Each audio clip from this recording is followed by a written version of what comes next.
Welcome to another edition of the Recruiting Scoop. I'm Jarret Johnson, and we're talking football recruiting in this video.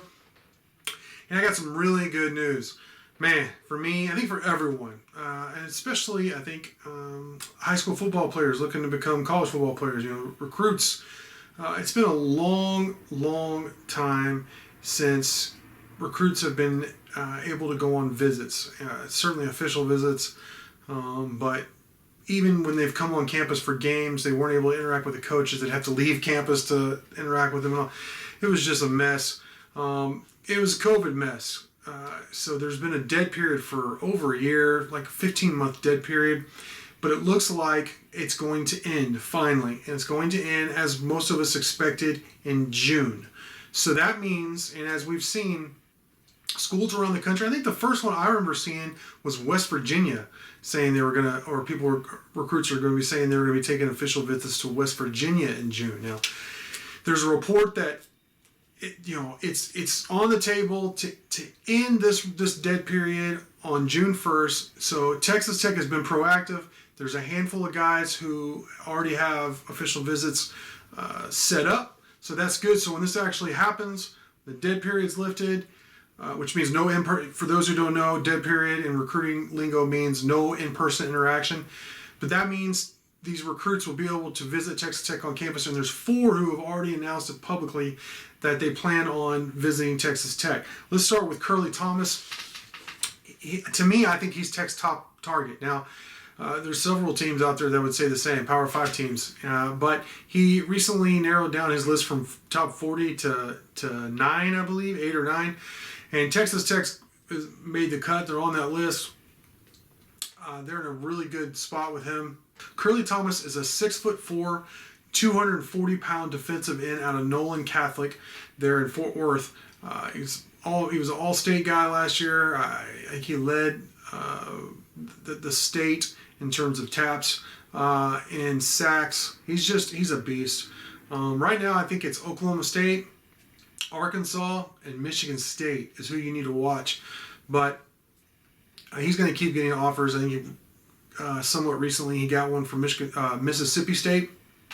So there's going to be a lot of teams in the mix. And even if he does commit to Texas Tech when he visits in June, he'd be one of those guys you're going to have to keep recruiting throughout until he gets on campus. So that kind of recruit. But he's a very important guy.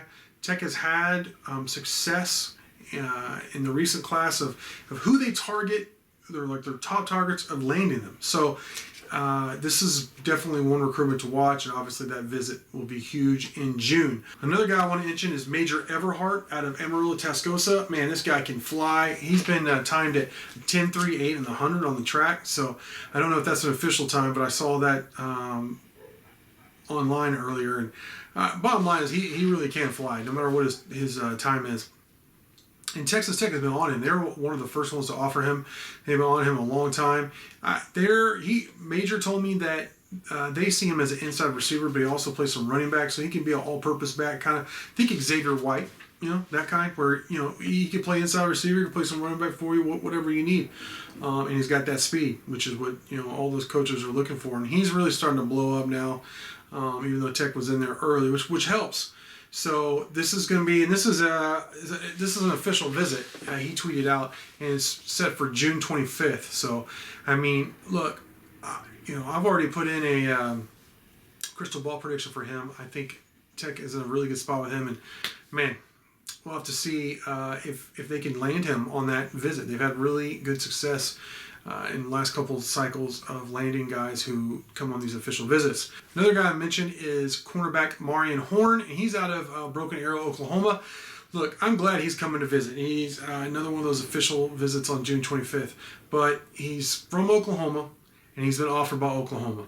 Time and time again, I've seen those guys, if they're in Oklahoma and they get offered by the Sooners, they commit there. So you got to go for it. They've already been recruiting for a while. He's coming in on a visit, so that's a good sign. But needless to say, I do think he'll end up a Sooner if he is a take. It's not just one of those uncommittable offers.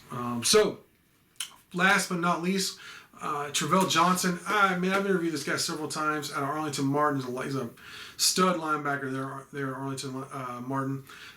Really cool guy. I really like him, but he's committed to Texas. I'm glad he's coming in to visit, and he said he posted on June 4th through 6th, and it's an unofficial visit. I mean, you probably have no shot if he doesn't visit. So I'm glad he's visiting. But he's committed to Texas, so we'll have to see how that plays out. But a really interesting guy. He can really play football. So if you were able to flip him, man, what a huge recruiting coup that would be. So those are 4 visits. We know there's going to be tons more in June. But it's a good start considering the recruiting dead period hasn't been lifted officially yet. Looks like we're going to have good news on that very soon. So with that, I want to thank you for watching, and until next time.